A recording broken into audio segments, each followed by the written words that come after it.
Hello students. आज की इस वीडियो में हम कवर करेंगे बैच प्रोसेसिंग सिस्टम्स और ये evolution of operating system series की दूसरी वीडियो है। इससे पहले हमने अर्ली सिस्टम्स के बारे में पढ़ा था। तो आइए आज की वीडियो में पढ़ते हैं batch processing systems. Batch processing systems क्या थे? ये वो कंप्यूटर सिस्टम्स थे जो कि 1950s और 1960s के दौरान आए।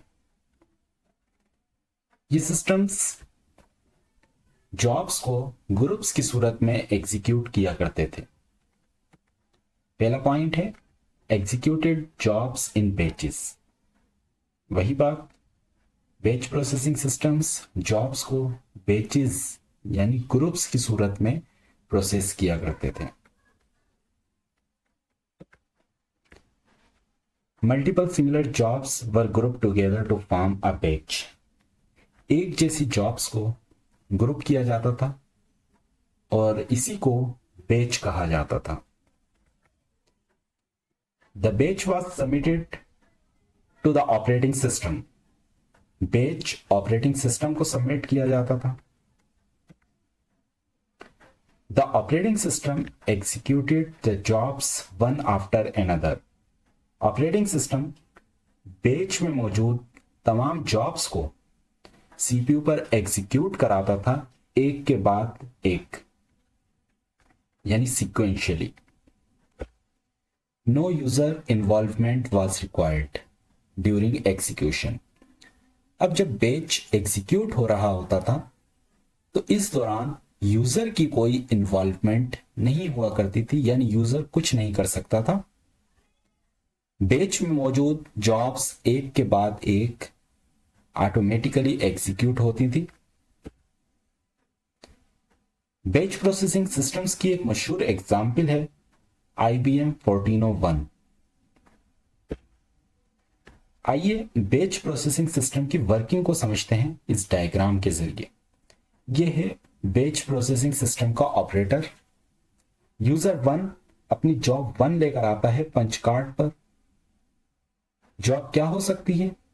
फॉर एग्जाम्पल, ये जॉब है एक डॉक्यूमेंट जो कि है 100 पेजेस का और इसको प्रिंट कराना है। ऑपरेटर ये जॉब उसी वक्त एग्जीक्यूट नहीं कराएगा, बल्कि यूजर 1 को टाइम दे देगा कि आप इस वक्त आकर अपनी जॉब का रिजल्ट ले जाएं। फॉर एग्जाम्पल, अगले दिन सुबह 10 बजे आकर अपनी जॉब का रिजल्ट ले जाएं। इसके बाद आता है यूजर 2 जो कहलाता है जॉब 2, और जॉब 2 है जिसके अंदर कुछ नंबर्स हैं और उनको सॉर्ट करना है। अब नंबर्स को सॉर्ट करने के लिए जो रिसोर्स नीडेड होगी वो होगा सीपीयू। ऑपरेटर जॉब 2 को भी अपने पास रख लेता है और यूजर 2 को भी टाइम दे देता है। यूजर 3 आता है जॉब 3 लेकर, जो कि है कुछ पे स्लिप्स को प्रिंट कराना है। अब ऑपरेटिंग सिस्टम जॉब 3 भी लेकर अपने पास रखता है और यूजर 3 को भी टाइम दे देता है। इसके बाद आता है यूजर 4 जो कि जॉब 4 लेकर आता है जिसमें कुछ मार्क्स का एवरेज कैलकुलेट करना है। ऑपरेटर ये जॉब भी लेकर रखता है और यूजर 4 को टाइम दे देता है कि आप अगले दिन सुबह 10 बजे आकर अपना रिजल्ट ले जाएं। इसके बाद यूजर 5 आता है जॉब 5 लेकर, जो कि है कि मंथली रिपोर्ट जनरेट करनी है। ऑपरेटर ये जॉब 5 भी लेकर रखता है और यूजर 5 को भी टाइम देता है। अब 5 जॉब्स हैं। ऑपरेटर देखता है कि इनमें कौन सी सिमिलर जॉब्स हैं। तो जॉब 2, जॉब 4 और जॉब 5 ये ऐसी जॉब्स हैं जिनमें मेनली प्रोसेसिंग रिक्वायर्ड है, यानी एक ही रिसोर्स रिक्वायर्ड है और वो है सीपीयू। तो ऑपरेटर जॉब 2, जॉब 4 और जॉब 5 तीनों को ग्रुप करता है, एक बैच बनाता है और इस बैच को नाम दे देता है बैच 1। और जॉब 1 और जॉब 3 क्योंकि दोनों में प्रिंटिंग करनी है, एक ही रिसोर्स नीडेड है, और वो है प्रिंटर। तो ऑपरेटर जॉब 1 और जॉब 3 का एक अलग बेच बनाता है। अब ऑपरेटर बेच 1 को कंप्यूटर सिस्टम में इनपुट करता है। कंप्यूटर में है एक मेमोरी जिसका कुछ हिस्सा रिजर्व्ड है ऑपरेटिंग सिस्टम के लिए। ये एक्चुअली बेच ऑपरेटिंग सिस्टम है और मेमोरी का बाकी हिस्सा रिजर्व्ड होता है बेच के लिए, जिसको यूजर प्रोग्राम का नाम दिया गया है। अब ऑपरेटर बेच 1 कंप्यूटर में इनपुट करता है जो कि लोड होता है इस मेमोरी स्पेस पर। ऑपरेटिंग सिस्टम बेच 1 में मौजूद तमाम जॉब्स को एक के बाद एक प्रोसेस कराता है, एग्जीक्यूट कराता है सीपीयू पर। और जब तमाम जॉब्स एग्जीक्यूट हो जाती हैं तो पूरे बेच का आउटपुट डिवाइस के पास सेंड कर दिया जाता है आउटपुट के लिए। इसके बाद ऑपरेटर बेच 2 को कंप्यूटर में इनपुट करता है।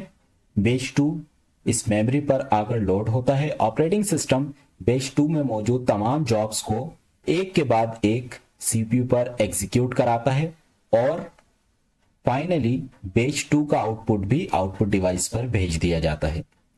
तो इस तरीके से बेच प्रोसेसिंग सिस्टम्स काम किया करते थे। अब बेच प्रोसेसिंग सिस्टम का एडवांटेज क्या था? Efficient for similar jobs and large volumes of data processing. जब जॉब्स एक जैसी हुआ करती थी तब ये बेच प्रोसेसिंग सिस्टम्स बहुत ज्यादा मुफीद साबित होते थे, एफिशिएंट साबित होते थे, क्योंकि एक जैसी जॉब्स का एक ही बेच बनाकर एक ही वक्त में इनपुट किया जा सकता था। और अगर लार्ज वॉल्यूम ऑफ डेटा यानी बहुत अमाउंट में डेटा हो तो उसको प्रोसेस कराने के लिए भी बेच प्रोसेसिंग सिस्टम बहुत एफिशिएंट थे, क्योंकि उस डेटा को हम ग्रुप्स की सूरत में इनपुट कर पाते थे। इसके बाद लिमिटेशंस यानी बेच प्रोसेसिंग सिस्टम्स की क्या हदूद थी। Users had to wait long to get results. ये हमने एग्जाम्पल में ही देखा कि यूजर्स को अपनी जॉब सबमिट कराने के बाद रिजल्ट हासिल करने के लिए बहुत ज्यादा इंतजार करना पड़ता था।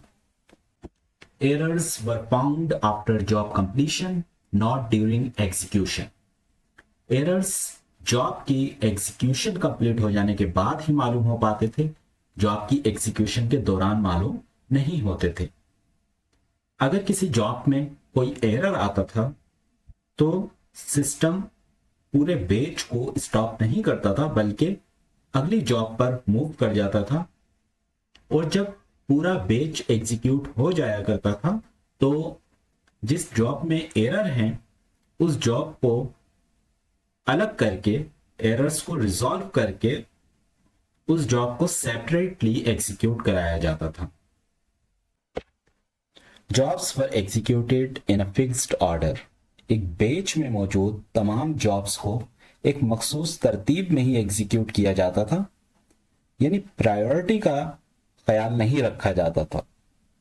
चाहे जॉब कितनी ही इंपॉर्टेंट क्यों ना हो, उसका रिजल्ट कितना ही अर्जेंट क्यों ना हो, एक बेच में जब उसका नंबर आएगा उसी वक्त उसको एग्जीक्यूट कराया जाएगा और पूरा बेच कंप्लीट होने के बाद ही तमाम जॉब्स का रिजल्ट आया करता था।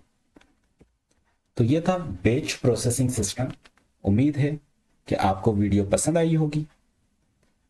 इस वीडियो को लाइक कीजिए, अपने फ्रेंड्स के साथ शेयर कीजिए और अगर अभी तक आपने मेरा चैनल सब्सक्राइब नहीं किया तो प्लीज़ चैनल को सब्सक्राइब कीजिए। अगली वीडियो तक अपना ख्याल रखिएगा। Thank you.